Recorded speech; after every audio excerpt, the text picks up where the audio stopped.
Good evening and welcome to the West Yorkshire Football Show. It's Town Talk and the headline is Terriers lose at Blackpool. But I think there's a bigger picture as well to talk about.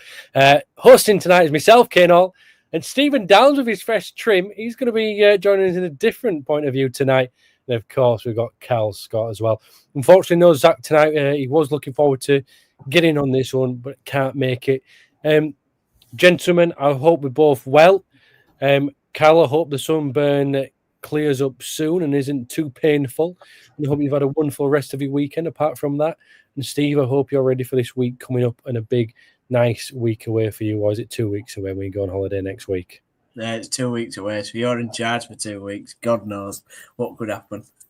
Anything could happen. Anything. We didn't like that last week. We didn't do. Hey, Callum, I've got a bone to pick with you, by the way. I watched the entire show last week, and there was one point, and you were only on for a minute, and you basically said, "Oh, Steve's not here," so basically we've kicked him out.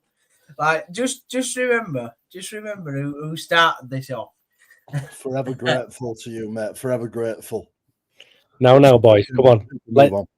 Friendly fire and all that. It's all good fun. We're already scrapping. Yeah. Well, we were undefeated, and we're going to come on to that one. First of all, let's talk about Town Leicester, Carabao Cup.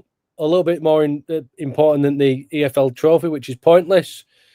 Not as fun as the FA Cup.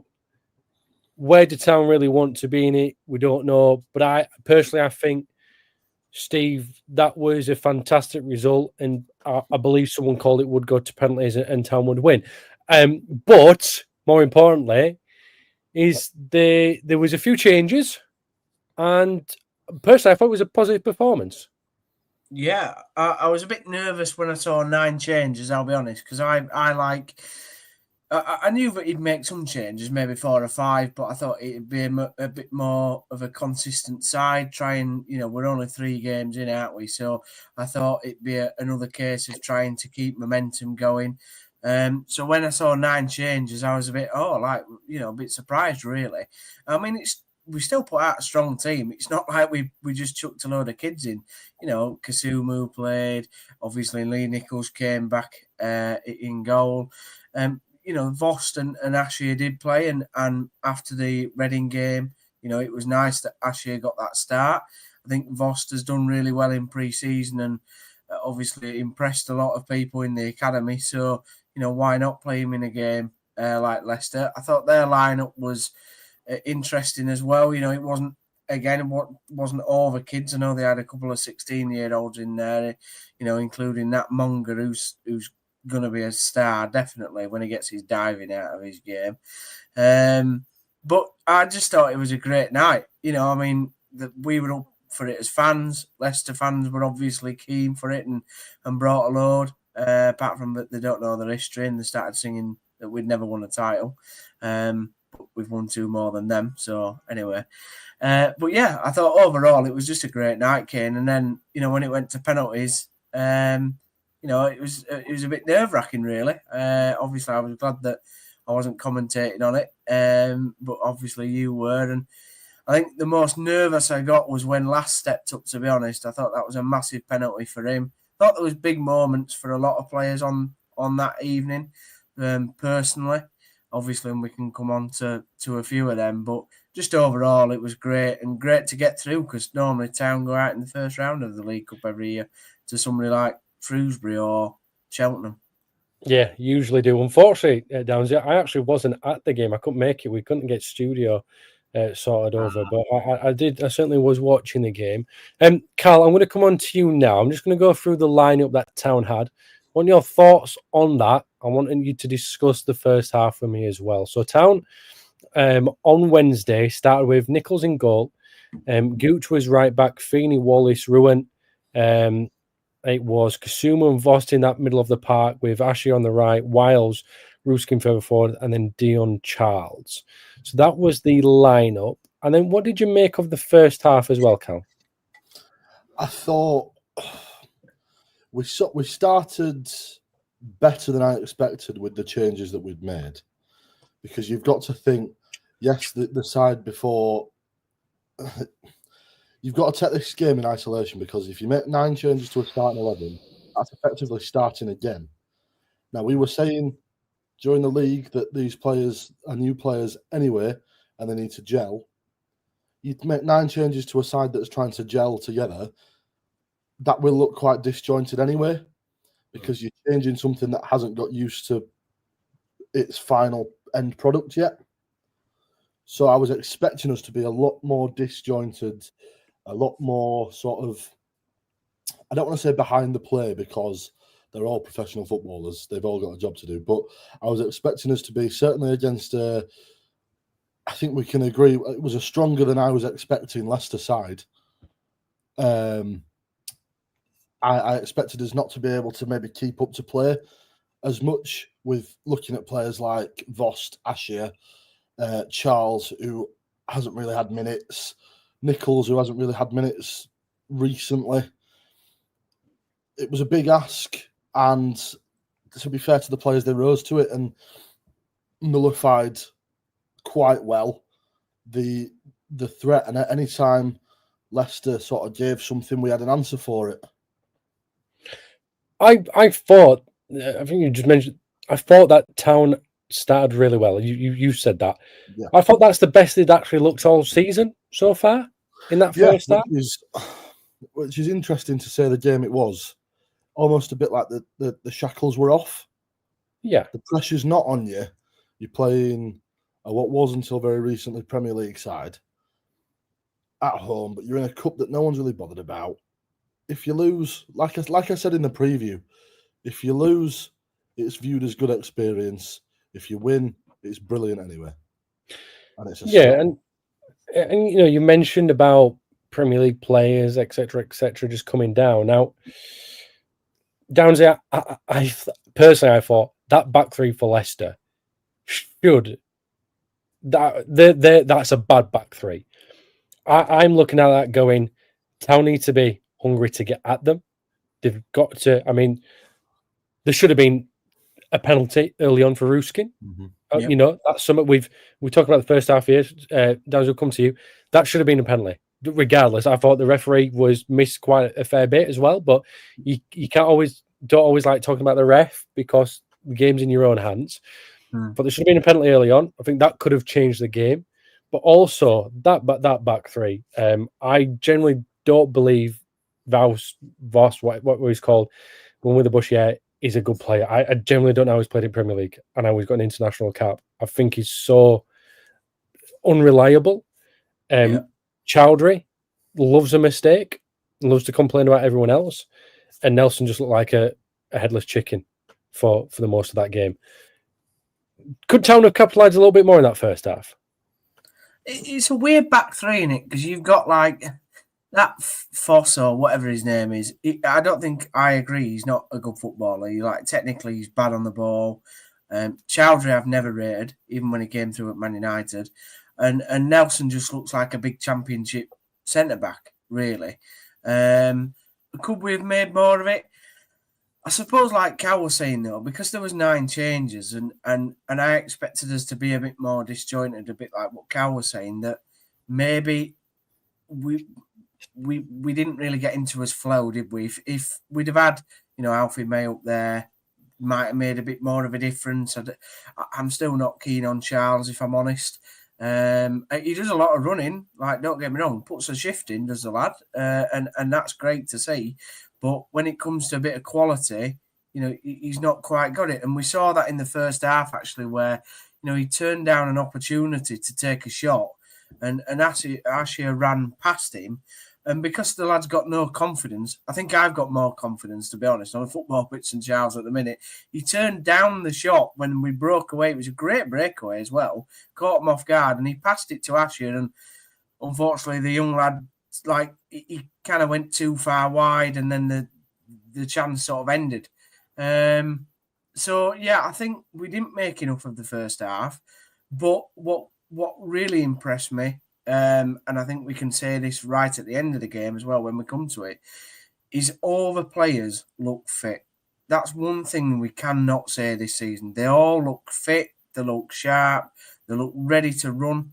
And that, to be honest, that's one reason I think we kept in the game so well, because of our fitness. You know, Leicester's going to have great fitness, aren't they? You know, they're an ex-Premier League team. You know, they've kind of, your bodies are different, aren't you? When you're a player and you get promoted to that level, just because of the fitness training. So I thought we did great from a fitness element. But yeah, technically, thought first half we could have made more of it. I thought it was a bit scrappy at times, sort of in the middle of the half. You know, there wasn't really a lot of quality from either team, I would say.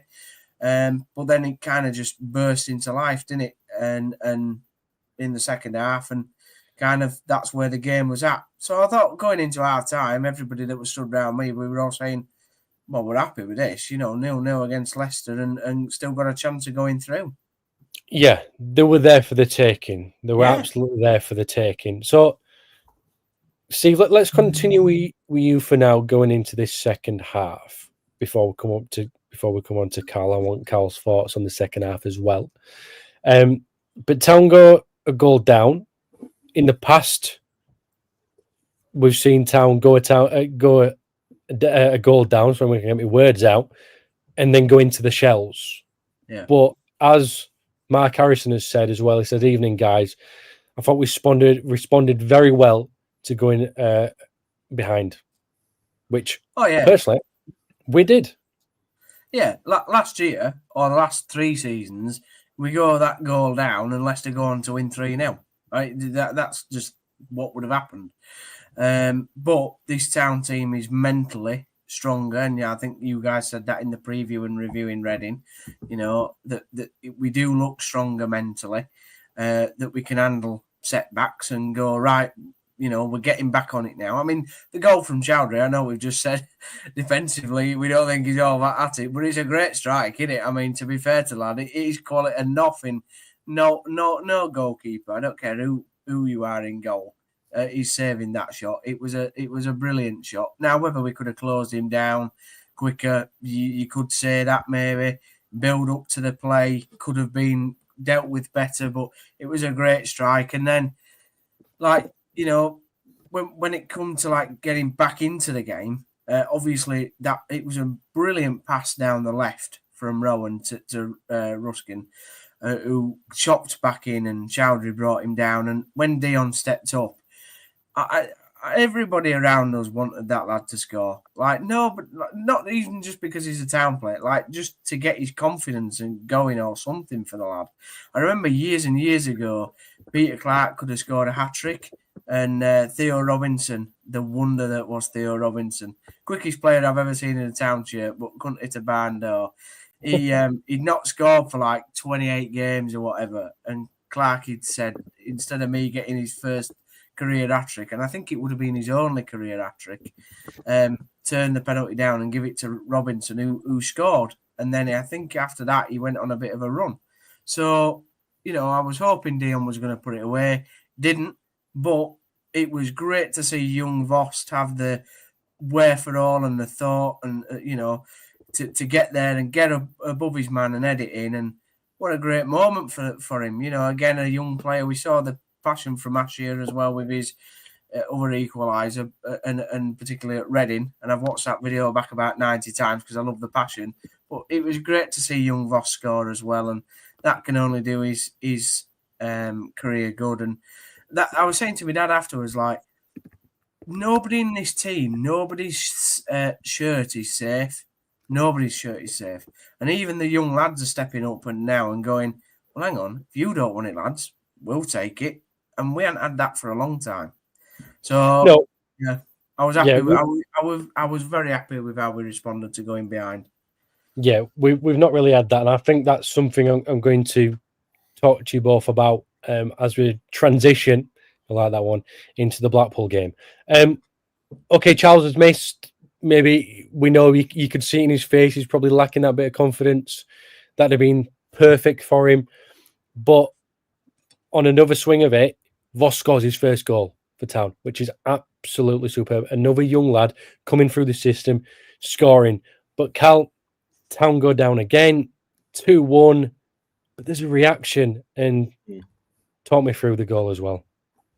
I mean, I have to say, when we went down again, that was the first time I thought, when they brought Winks on, I thought, right, there's a shift in quality there. Because you could just tell, and it's strange, isn't it, how polarising 45 minutes of football can be, because I actually do quite rate Wout Faes, because I think he's got the uncanny knack that football fans hate, of being able to get between the man and the ball, and he'll go down and he'll win you a free kick. Or he'll pop up in the right place at the right time and he'll win a header. And he's a bit of an operator. Technically, he is not a good footballer. But up there, I think he can really do a job in terms of what that back line were asking him to do, which was to try and marshal and sort of keep up. But obviously, we win the game and we get back into it twice. So he didn't do his job. None of them did. But yeah, I think I was massively impressed with the word I used at the time was the tenacity of the side. We went behind, we got one back, we go behind again, and previously, like Steve said, heads drop, and maybe Leicester had a third, and then that's it. It's put to bed. It's done. But there were a drive and a tenacity from Asher again, and what a finish. What a finish. But it's what he... I know we're going to move on and talk about it, but it's what he didn't do yesterday that he probably should have done. You know, look up, see the gap. You got naught to lose, just have a crack. And he did, and it were an absolute peach. And yeah, superb. I felt as if the stadium and everybody, the fans, saw that goal and was like, whoa, what a finish that is. And that lifted the spirits of everyone, because Leicester, yes, they're still a very good side in the Championship. They've still got very, very good players, quality players in there, even if we're not talking about that back three. But going forward, they do. So that could have easily just turned it around, even if Town had equalised. If the goal wasn't so good, it could have been a case of, well, Leicester might just get back in this. But it kind of set the tone for the rest of the game. And going into penalties, Town just must have been so confident. I mean, Cal, how did you feel when it went to penalties? How did you think, oh no, penalties, or did you go, I sort of feel Town, it's penalties, sound? You know what? I sort of thought, because of the way we played during the game, I was like, let's have it. You know, everything in terms of the penalty shootout went against us. You could see it from the toss. I went, right, Leicester strike first. Where do you want it? Of course, you want it in front of your fans. Brilliant. That's what we're quality at that. Just taking a penalty shootout. We did it Chef Wednesday playoffs. Did it at their end. Did they take him first? I can't remember. Chef Wednesday. Chef Wednesday No, playoffs. we took him first because Chris Lover. We took first, but we took it at their end. Yeah. Oh yeah, it was at their end. I remember Heffler ran into the lower tier of the stand and didn't realise that it were Wednesday fans. Didn't have to jump quickly back out again. Yeah, didn't realise, did he? Superb. And I thought in the penalties we were, you know, we didn't show any signs of, oh Christ, we've got to win this now. And we're coming up against a really good international goalkeeper, I think I'm right in saying. Stolarczyk plays for Poland. Yep. He's got some caps for Poland, and he's their first team goalkeeper, I think, isn't he? Or is it still Begovic? Ex-Chelsea keeper. He was like second good choice goalkeeper. Done his homework. And let's not forget Lee Nichols has not been playing in goal for Huddersfield Town. This was his first start of the season. Kaine, you'll know more than me. Did he play in pre-season? He did, yes. Yeah. He made some fantastic saves throughout pre-season, in all fairness, and actually played really well. As far as I'm aware, the Lee Grant wants 2 number ones, which it's hard to have that. Carl, I'm going to come back to you very shortly, but this is how it went. Jordan Ayew misses, Joe Taylor misses. Thinking, really expect Joe Taylor to score, maybe. Mavididi scores, Alpine scores, Thomas scores, Castledine, what a fantastic penalty that was. El Canusi misses, Sorensen scores, very, very close to being saved. McAteer has his penalty saved. Steve, when you were watching them, were you just full of confidence? Yeah, because Town, like Cal was saying, every penalty shootout we've ever watched over the last 15 years I've watched this football club, we somehow decide that we're going to make it so hard for us to win, and then we end up winning them. So, like, even going back as far as like the 2012 playoff final, taking it all the way to goalkeepers, but we miss our first 3 penalties. I mean, you can go through them. The list is like Cal was saying.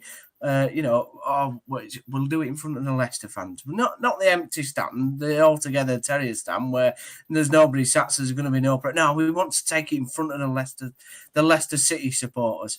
I was surprised that Joe missed. I'll be honest. He did a very similar run up to AU, and I just thought, if you've seen the guy miss before you, why would you do the exact same run up? But fair play to the lads afterwards. I thought Castledean's penalty was the best of the bunch.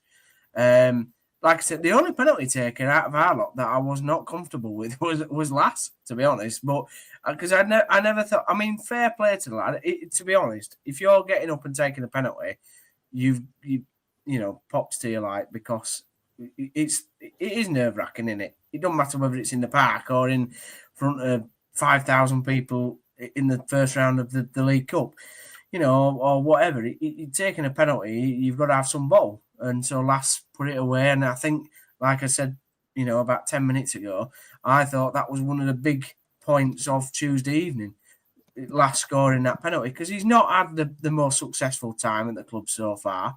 And I think he does sort of, split opinions between supporters. And with some of the new lads coming in, he's not a guaranteed starter this season. So I thought he did well on the night. Yeah, I just thought, like Cal was saying, like the players that they could bring on, El Canoes. I mean, he's going to go for 20 odd million, isn't he, in this window? They're saying, then they're bringing Harry Winks on. But when they scored their second, I think they thought they'd won it, because they had like 5 minutes of passing it around us, like they were the Premier League team that they were last year. And I thought I think they thought they'd won it. And then when we took it to penalties, I think they panicked. And you could see the experience in Lee Nichols. He handed the towel and the bottle to the water boy and went, protect that with your life, mate. And to be fair, the ball boy did. And you could just see every time Nichols went up to the goal, he knew what to do. He left it as long as possible for the Leicester players to step up. Maybe they were changing their minds and whatever. And I thought Nichols was one of the players of the match, to be honest, on Tuesday. It was a very strange thing, just very quickly to see. But obviously, I don't think you lads, Kaine, you might have seen if you watched it. I watched it on telly, I didn't go. But on about 70 minutes, the camera cuts to Marty Cifuentes and he's making his penalty list. I didn't see that. This is before we get back in the... So at 2-1, this is before we get back in the game. And he's making... I mean, he might not have been. This is what... But he's got very clearly 1, 2, 3, 4, 5 written down and he's writing on it. So you can infer from that it's a penalty-taking order, should they have needed one. But at 2-1, I think that's a very strange mentality for a manager to say, instead of going, right, lads, go and get a third. It's like, right, well, just in case they come back into this, we'll just be ready. The players didn't. The players, to me, though, when I been there, the players didn't seem to have that mentality, Cal. I think they thought they'd won it.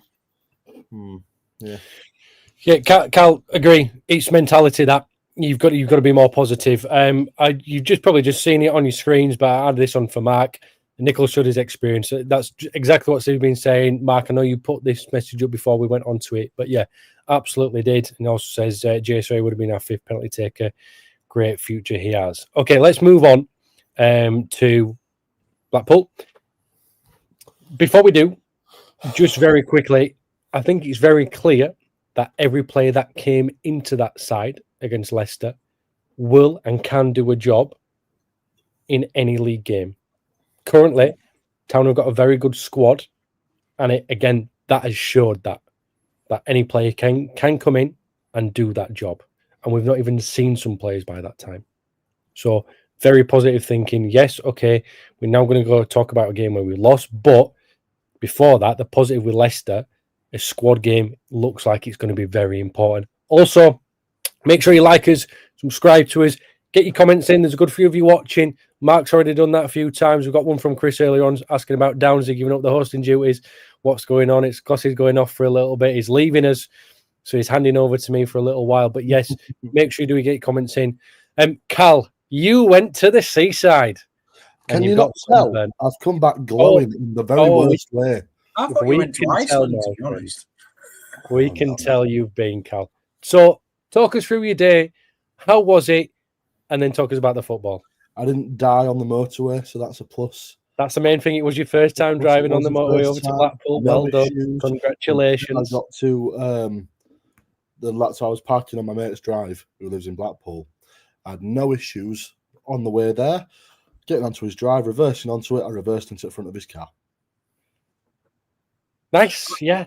Good. Yeah, you know what, Cal, that's fine, but that sounds as if that was the start of the day and good things were happening. You got there, and you crashed. All good. Then got sunburnt, town lost. Got sunburnt, town lost. But then we tried to salvage the day by going to Coral Island and having donuts, and that normally fixes everything. Yeah. So that took me from there to about there.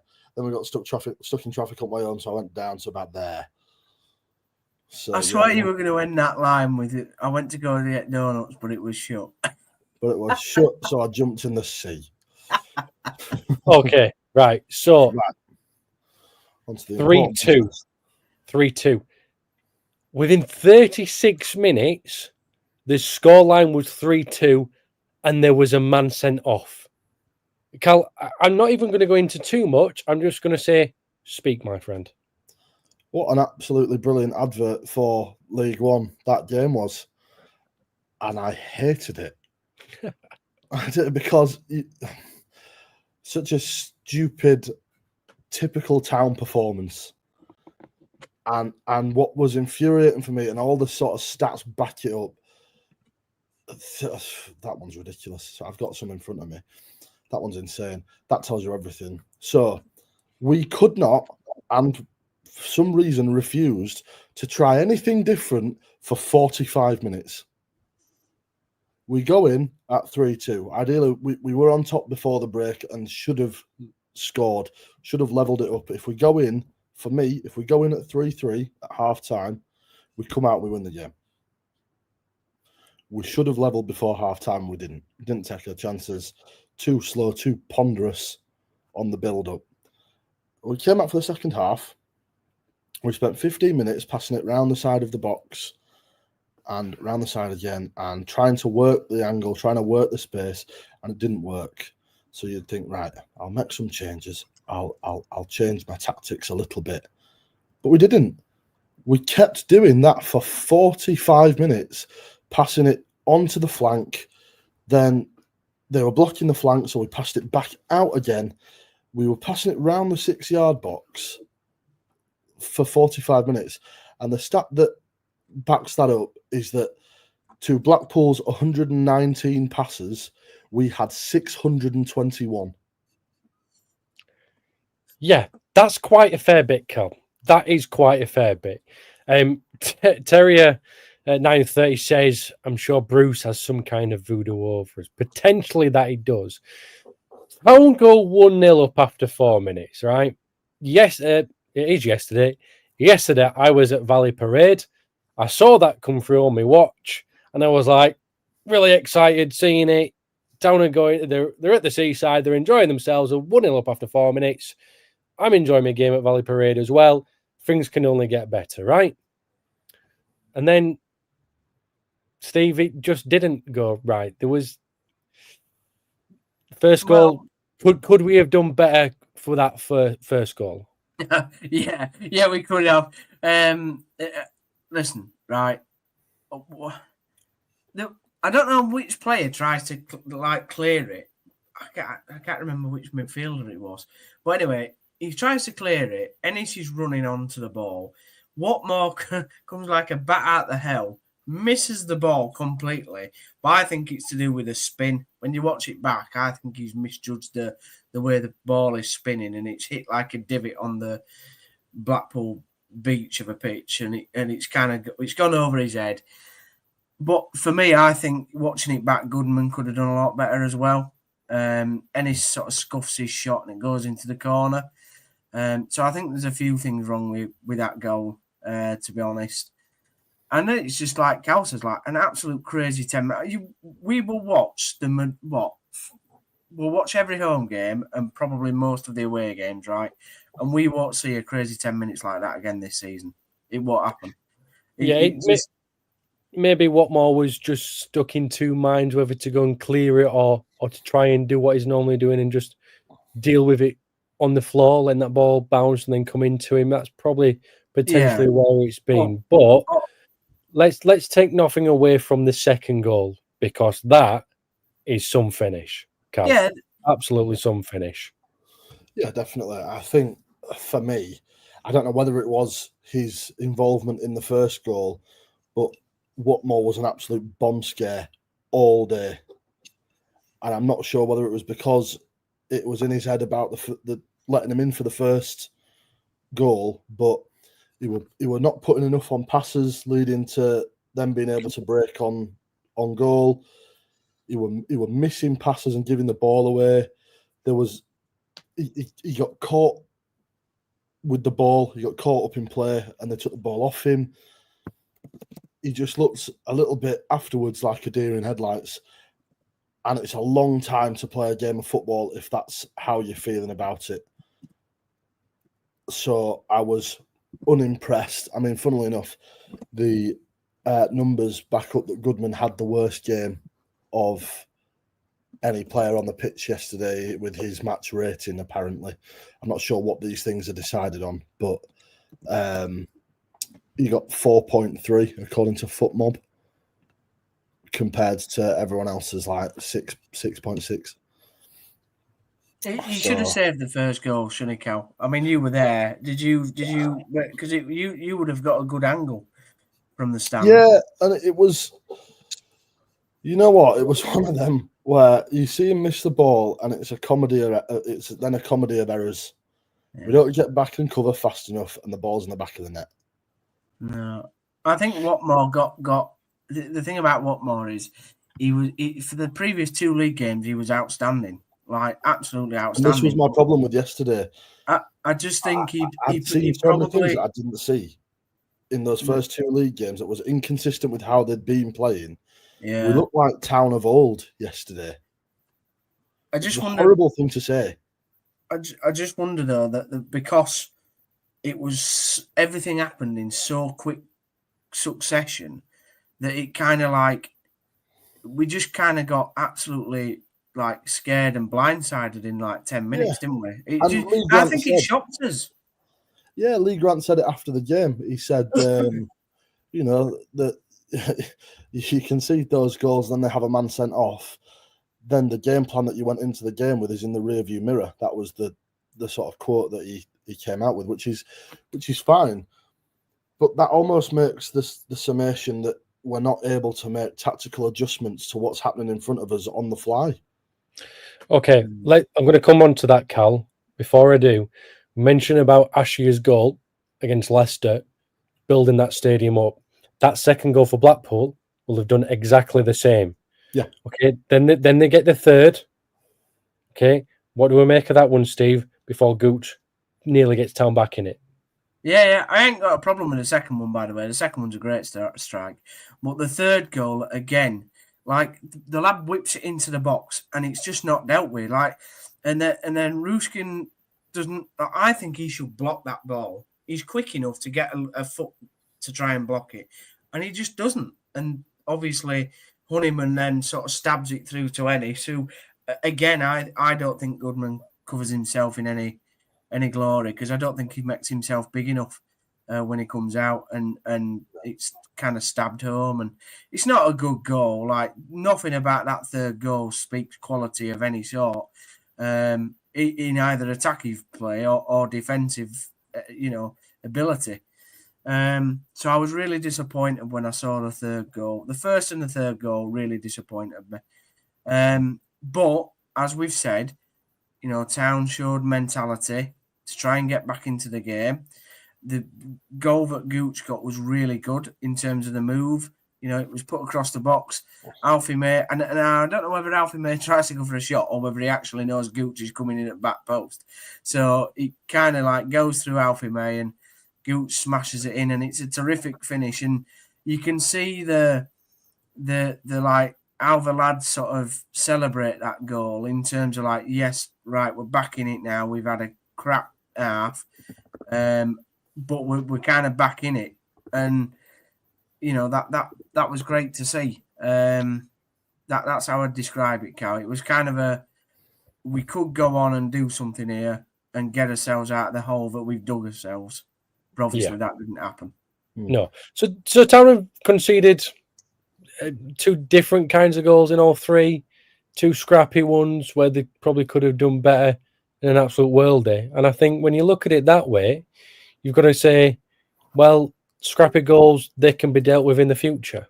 It's 3 league games in, it's not always going to be perfect, but you'd rather do it now so you can learn as the players are gelling. I think that's something else has got to be thought about, because right now them players still don't know each other properly yet.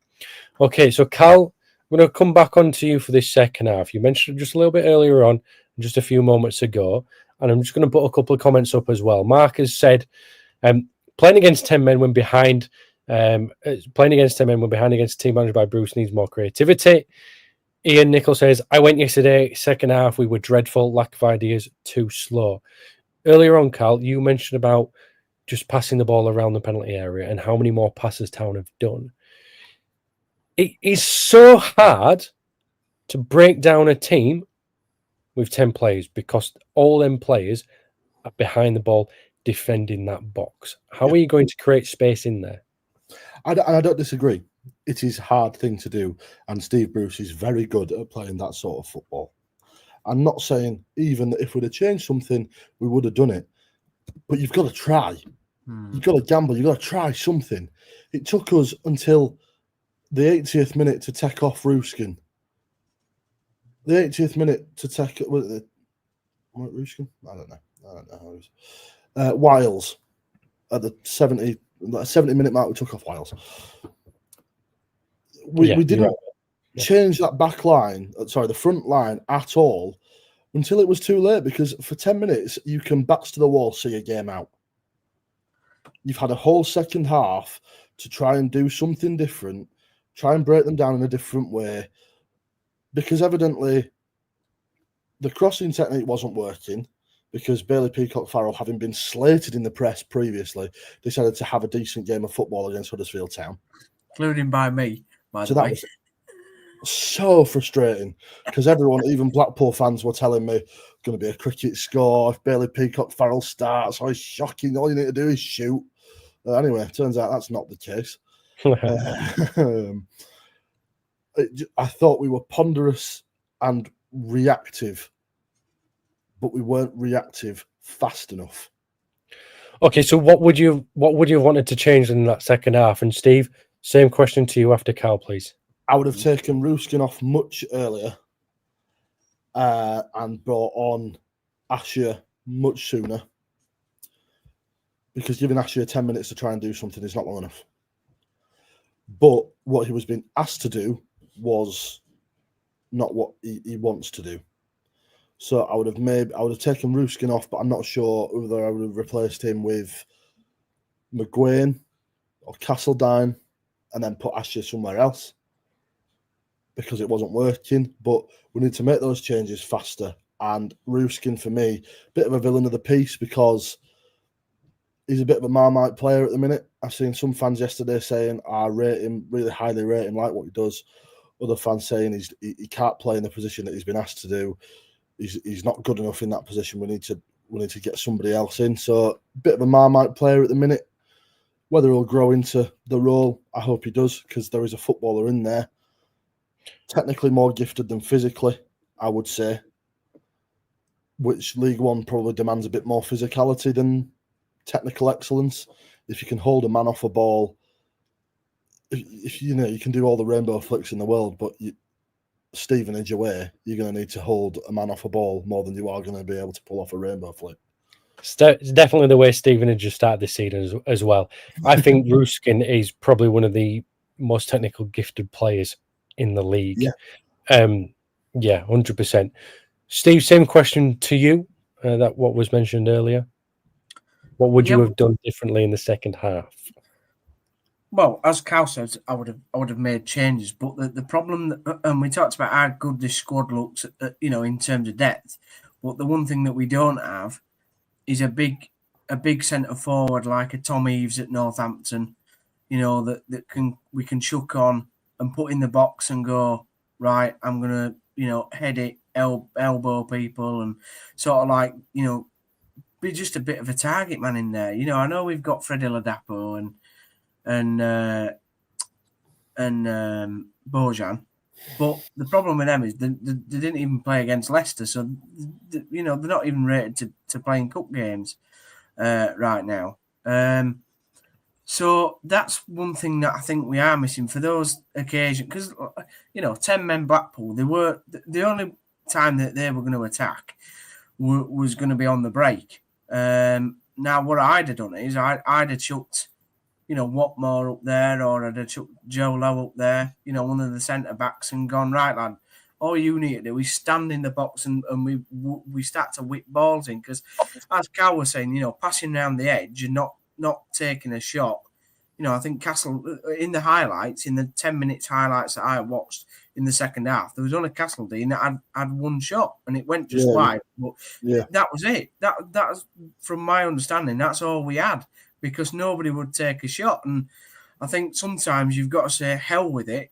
I'm just going to either have a go, or you start to whip balls in. And it only takes one error, right? Out of 10 balls that are whipped in, it only takes one Blackpool player to panic, slice it, and it goes in his own net. But if you're not even doing that, if you're not putting the Blackpool defence under any pressure, they'll stand there all day and watch Town pass it from one side to another in front of them. So I think Lee Grant, and this is where we have to understand that he's a young head coach / manager, learning his trade, and he's going to come up against these problems, and we shouldn't be expecting to win every game. But he's got to learn from it quick, and he's got to go, right, if I see this happening again, if we come up against this scenario, or even against a team such as Northampton or Mansfield that probably will sit back off us, he needs to have a plan to deal with it and a plan to get round it. Or just say to the lads, look, just have a go. I'm not gonna come in the dressing room and tear a strip off you for taking a couple of shots. Because it gives the defence something else to think about. Because they go, do you know what? We can't just stick in a shape. We've got to go out and block some of these shots. Sorry, Cal, 2 minutes, but I'm going to come straight back to you though. Everybody that's watching, just let's have some comments of what you would have done differently as well in that second half. Now, for me, Cal, you don't shoot, you don't score. It's that simple. Go and have a go. We're talking about necessarily a plan B. Personally, I think this team is very fluid when swapping formations within the game as well. Is there a plan B needed? I know that's probably sounds silly, but when you do change formations or can change formations so much within what you already start with, are you not already going through plan B, plan C, plan D potentially? If maybe just the execution could be different? Not on the evidence of yesterday. Okay, that's fine. Just a question. Yeah. Bring on different players, and yes, we are fluid. We've got lots of players that can play in and around the areas that we struggled. But if those players are coming on and doing the exact same thing as the man that they're replacing, and it again still isn't working, you might have all the fluidity in the squad in the world, but you don't actually have fluidity tactically. And I don't think that's something that's been coached. One thing that I picked up on yesterday, which I thought was interesting without being mega, was that the worst players on the pitch, for me, were the players that were left over from last season. and they formed 3 of the 5 players that were substituted. What, Wiles? Wiles, Herbie Kaine, was it Herbie Kaine? And Yeah, Ruskin. And Ruskin. So hang on. Okay. So I mean, you were there. So you said that. So you think they had worse games than Watmore and Goodman? No, absolutely not. All right. I don't think they had worse games, Right. but I think mentality-wise, they've still got the monkey on their back of what happened last year. And I think Town fans would have been a lot more forgiving had they seen something that wasn't slightly reminiscent of last year.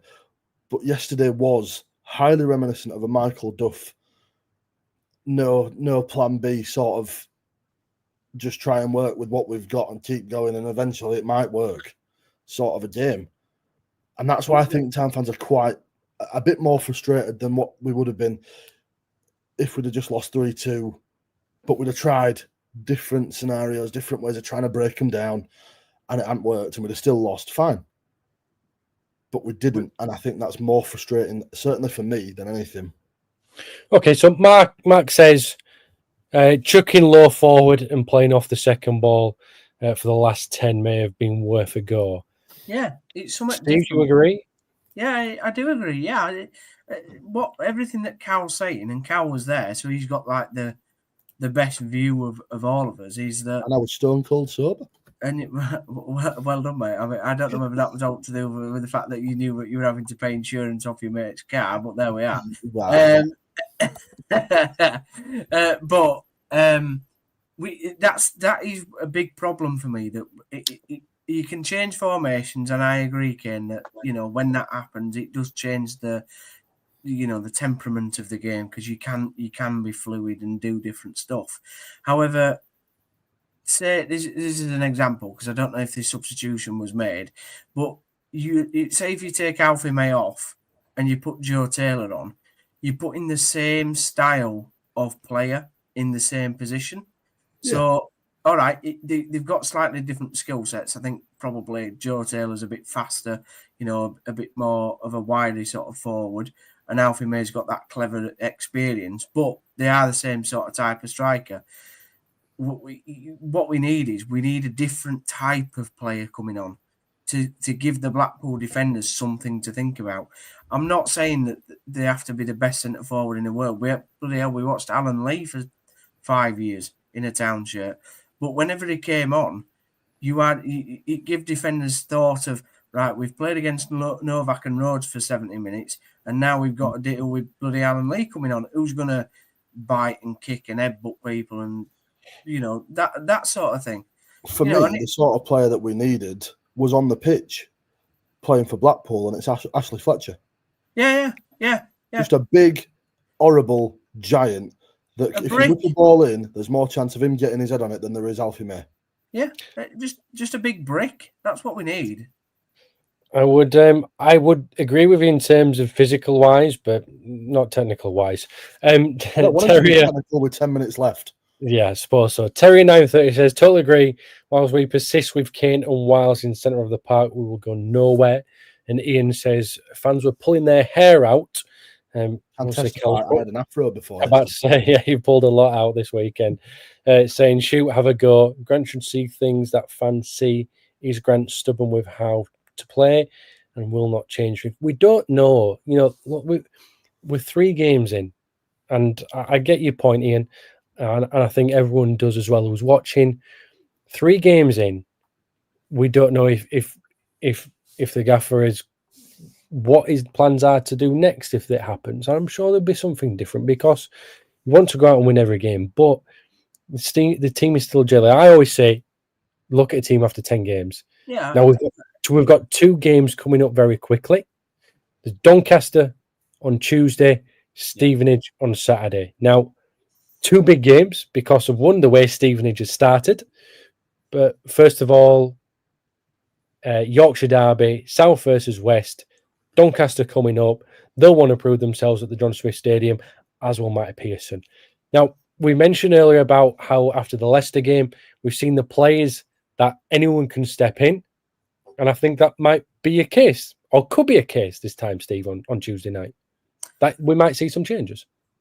Oh, I think we'll see some changes, but the other thing that Grant doesn't want to do is destroy any confidences. So, for example, Watmore had a terrible game, but you wouldn't just rip him out the team and go, right, that's, lads are allowed to make errors. And I'm Why sure not?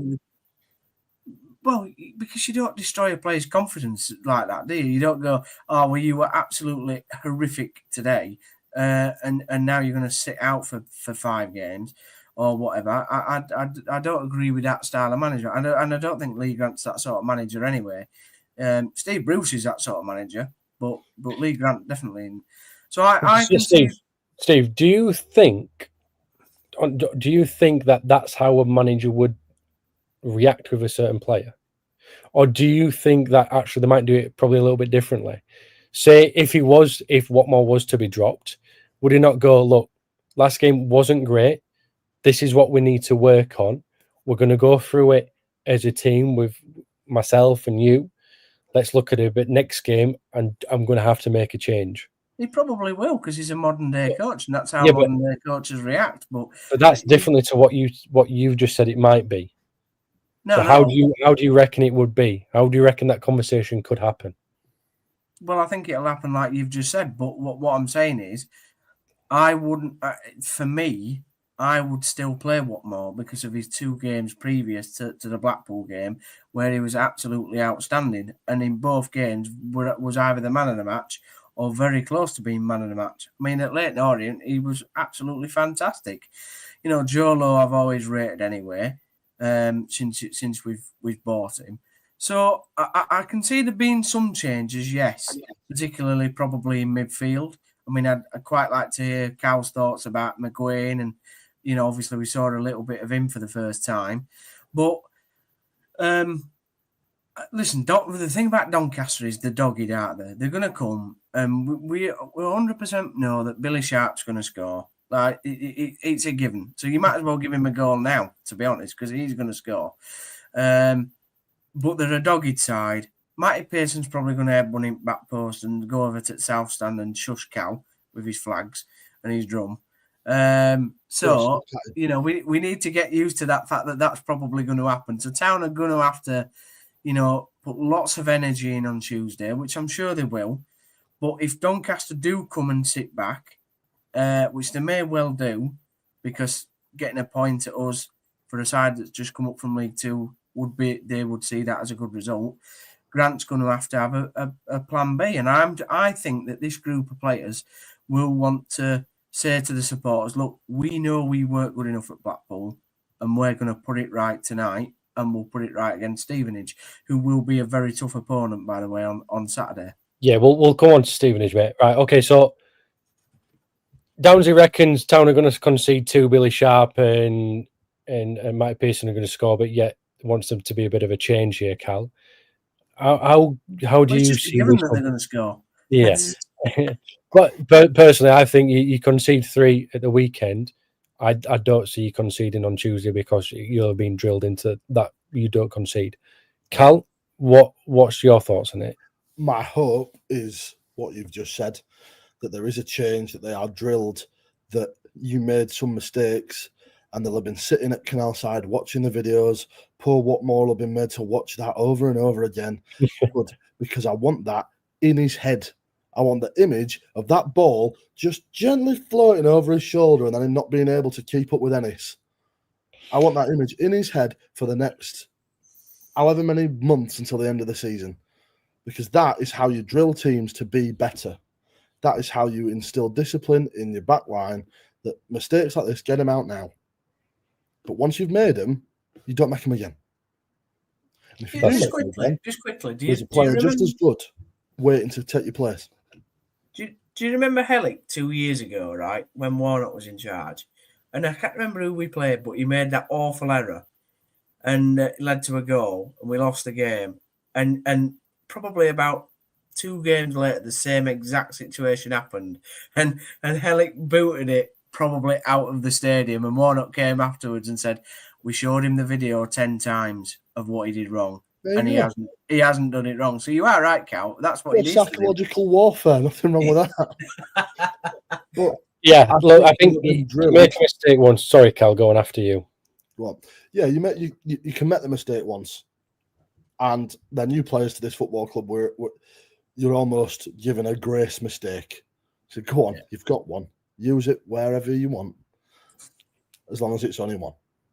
Yeah, and I'm pretty sure. I mean, I think Watmore will have probably watched this back a good few times himself personally and gone, "I've got to do better," because he knows he can.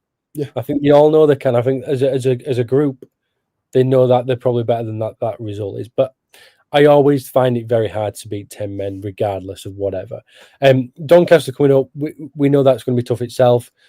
Stephen, we're having a bit of a laugh with you saying that Billy Sharp will score and Pearson will score, but on a swing of it, the town can't concede 3 again, and that will probably be a big change.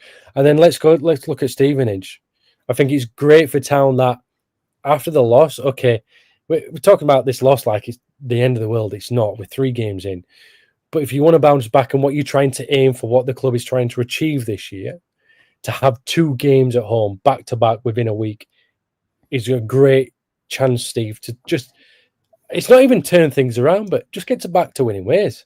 It is, and I agree with you there. But I would also say, I don't think me or Cal have either of us reacted to the Blackpool defeat like it's the end of the world. However, what I would say is we are all on this podcast very averse to how things go at town, right?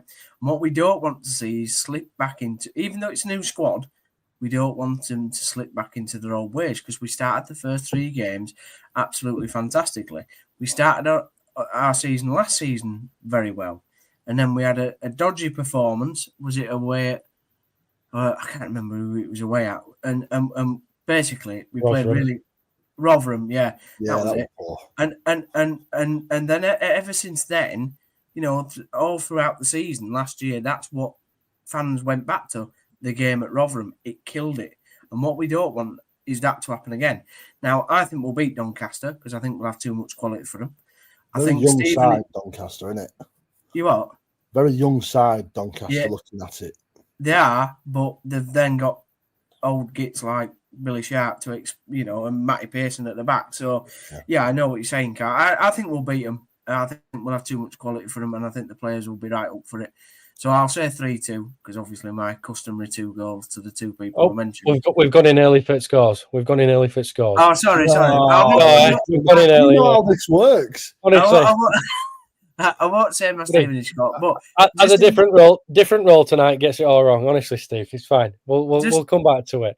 But just on Stevenage, I think do we think that they're going to keep this early momentum up? You know, they've got 9 out of 9, haven't they? Yes, so when you start well like this, you will keep that momentum up. Now, this is what I was going to come on to ask you, Cal.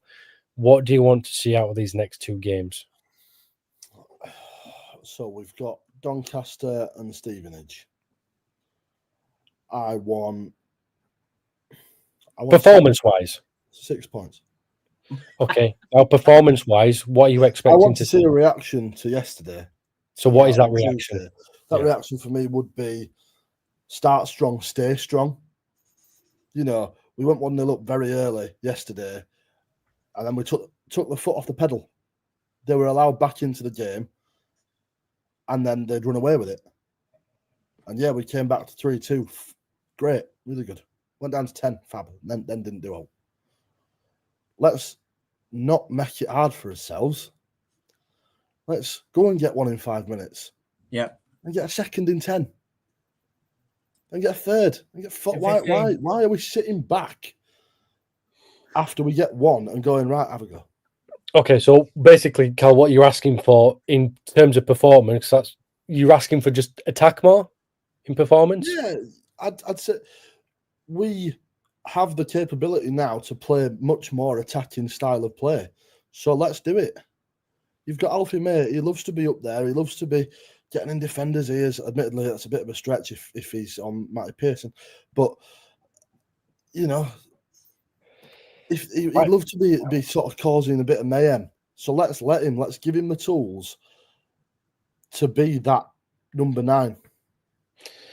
Might Pearson's get some stick tonight. I really hope for I would the say West Yorkshire football show. The premonition comes true that he scores and comes in front of the South Stand. I am running to that concourse. I'm not going anywhere near that man. He's frightening. Yeah, I can just imagine it, Calvert. He comes in and nicks your flag off you, like he says, "Right, sorry, Matty. Do you want me to fold it for you, Matty? Sorry, Matty. Listeners, viewers, what's your score predictions for the next two games, Doncaster and Stevenage? Steve, not your prediction yet, because I want to see if we can get any comments in first.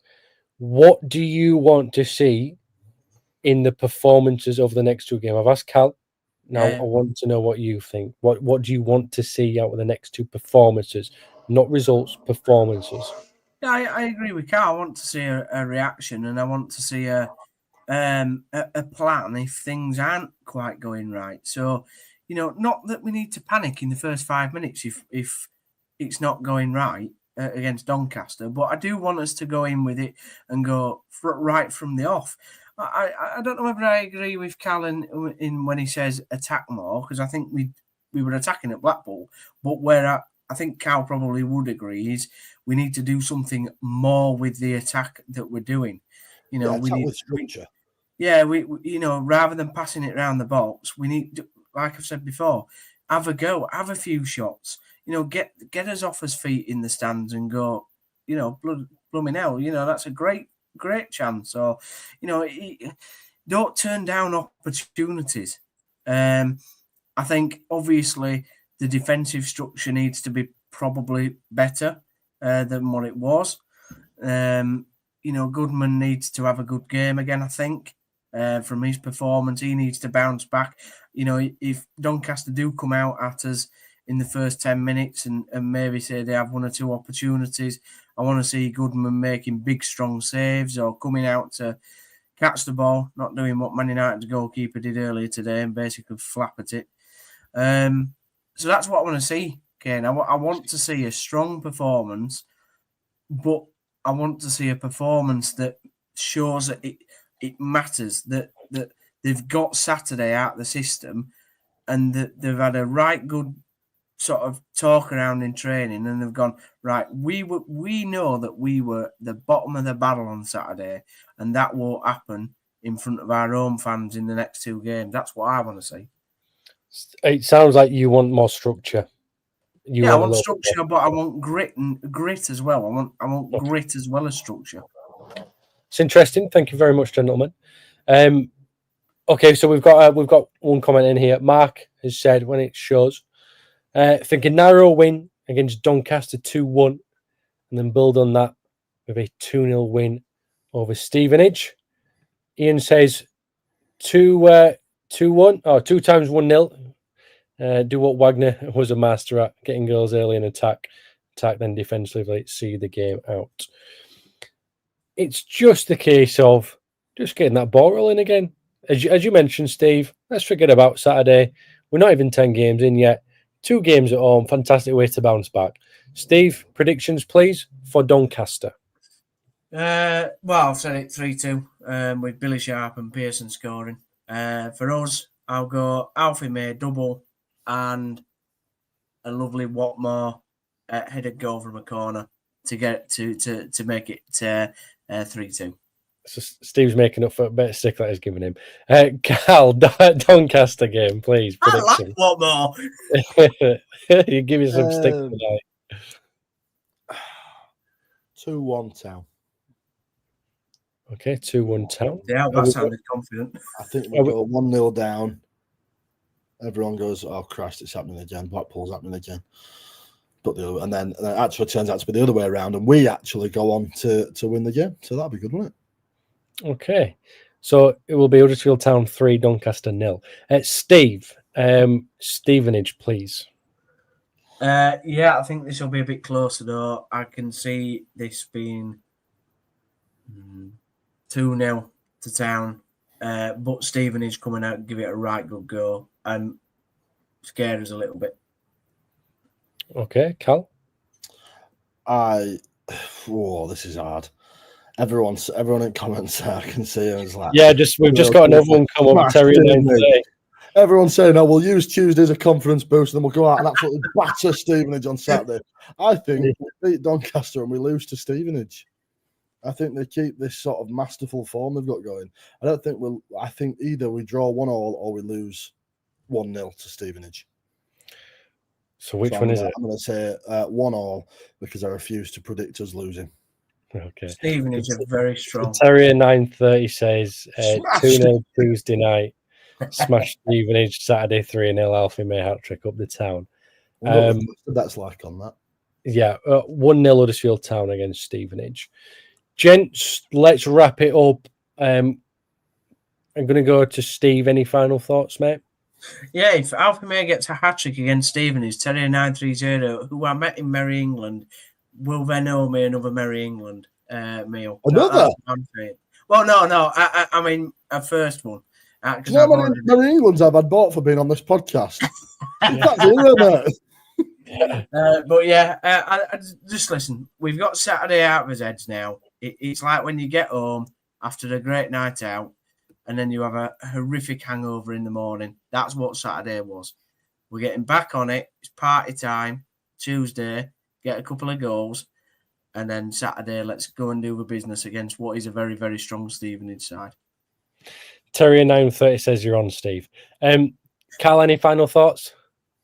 No, I think it's important for the squad to bounce back. It's important for Lee Grant to show that he's got more than one dimension to his style, because I think he's learning on the job as much as we're learning him.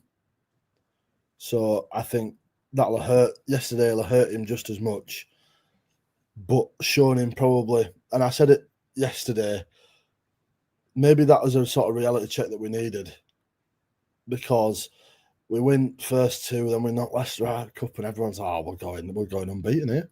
We're winning the lot. This is going to be massive. We're going to be absolutely. Maybe we needed that reality check to go, right, this is actually where we are, and maybe some games we just need to move this round and change this, and then we go about getting the result a different way. But I hope to see that on Tuesday. I think we need it, and I think that Lee Grant needs to show that tactically he isn't naive, and that sounds like I'm being horrible towards the new manager already, and I'm not, because I like him a lot. But I think town fans need to be reassured after a season or two of trauma that everything's actually still all right. We see that Grant out flag behind you. We see it, Cal. No worry. I thought I'd covered that. Town better not ruin my holiday. I'll be really cross if they ruin my holiday. We're now crossing live to Gran Canaria. It's just you smashing up a table. Mate, honestly, I went to Spain last year in November when we played Tamworth in the FA Cup, and it was on the BBC, so I could watch it in Spain. So this is going to be your fault now, isn't it? 5 losses from the next 5. It's because you're going on holiday. Honest to God, it was the worst night. It was hot. It was 40 degrees. I watched Town lose to a load of plumbers. I'm not saying that that's going to happen because Doncaster are not plumbers and neither are Stevenage. Are you calling Tom Tonks a plumber? Well, whatever he was, he was a brickie or whatever he is. But please, Town, don't. I tell you what, Steve. Now you've got a different role. You've been digging some people out, haven't you, tonight? You've been absolutely. What more? Billy Sharp, Matty Pearson, Tom Tonks. It doesn't reflect well on you. No, it don't, mate. I think I'll take presenting duties back off got the job on a technicality of a legend who recommended you. I've been unleashed. I'm like a lion. You have. You've been horrible to people tonight. And now that the rules are reversed, you're very reserved. Skin fading thinks there's 10 men over here. Right, gentlemen. I'm not the one running away from call it before Steve shouts at anybody else. Let's call it. Right. Thank you very much.